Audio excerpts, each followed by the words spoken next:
저희가 준비한 두 번째 이슈입니다. 자, 4+1에서 어젯밤에도 결국은 이 선거법에 대해서 합의를 도출하지 못했습니다. 지금 계속 결렬. 민주당과 정의당이 한편인 듯 하다가 서로 니 탓 손가락질을 하는 장면까지 어제 봤는데 어젯밤에 가까스로 4+1 협의체가 다시 돌아갔는데 결국은 결렬됐다는 겁니다. 자, 일단은 이인영 원내대표와 심상정 대표의 날선 목소리부터 바로 들어보시죠. 이러한 때 4+1 협의체가 초심을 잃고 정체되고 있어서 말할 수 없이 안타깝습니다. 개혁하고자 했던 우리의 초심으로 돌아갑시다. 모두의 깊은 성찰과 전형적인 태도의 접근을 요청드립니다. 석패율제는 재고해 줄 것을 거듭 요청합니다. 개혁의 이름을 앞세워 일방에서 무리한 희생을 강요해서도 안 됩니다. 더불어민주당에게 마지막으로 촉구합니다.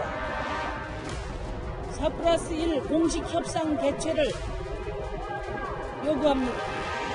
공식 협상의 결과를 놓고 우리 정의당은 최종 방향을 정할 것입니다. 자, 이수희 변호사님, 이 민주당과 정의당을 향한 비판의 목소리가 상당히 지금 높아지고 있습니다. 물론 다른 당들도 잘하는 건 없습니다만 일단은 선거제와 관련해서 이미 예비후보 등록이 어제부터 시작됐잖아요. 그렇죠. 예비후보 등록이 시작됐는데 지금 선거 룰에 대해서 아직 합의도 못했다. 어쩌자는 겁니까? 그러니까 선거 룰도 그렇고 또 하나는 이제 내가 지금 뛰고 있는 이 선거구가 뭐 살아 있을지 줄어들지 늘어날지도 모르는 이제 그런 선거구들이 또 몇 군데가 있죠. 예. 이런 참 그 21대에서 선거제를 개정을 하겠다라고 하면 막판에 이렇게 몰아붙일 것도 아니고 그다음에 선거제가 먹고 사는 문제하고 직접적인 관련은 없다 하더라도 큰 틀에서의 나라의 체제와 관련되는 거기 때문에 그게 또 민생하고 관련이 없는 건 아니거든요. 어떻게 보면 더 중요한 제도일 수도 있어요. 그런데 이것이 이렇게 각 정당마다의 이해득실에 따라서 지금 왔다 갔다 하고 있는 건데 거기에다 특히나 민주당의 경우에는 그 공수처법하고 그 검경 수사권 조정 법안을 패스트트랙에 올리기 위해서 정의당이랑 다른 당들의 도움이 필요하니까 전략적으로 좀 동의를 해준 것도 있죠. 그 부작용이 지금 이렇게 드러나는 거라고 보이는데 저는 또 하나는 정의당에 대해서도 저는 쓴소리를 안 할 수가 없습니다.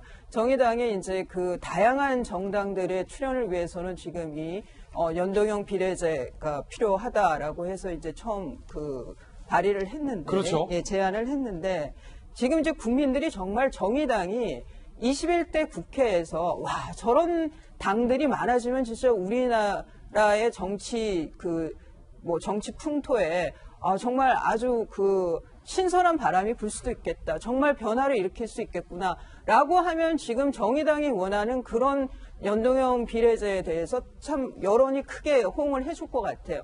그런데 21대 정의당이 보여준 모습은 그런 모습이 아니고 민주당의 이중대 같은 역할. 정의당이 정의롭지 못했다. 네, 거기다가 조국 사태 때 임명에 또 그 동의를 해줬어요. 정말 정의롭지 못한 정의당의 모습을 보는 거예요. 저럴 바에는 뭐로 이런 그 다양한 정당이 왜 필요하냐는 생각을 못하게 한 거죠. 죄송한 얘기지만 노회찬 의원께서 그 극단적인 선택을 할 때 그 돈을 받은 거에 대해서 본인이 성찰하는 내용을 하고 이제 극단적 선택을 했어요. 저는 노회찬 의원 참 좋아하던 사람이지만 거기에 대해서 정의당이 나온 태도가 미안하다, 민망하다는 말이 한마디가 없었어요. 자당의 의원의 그런 모습에 대해서.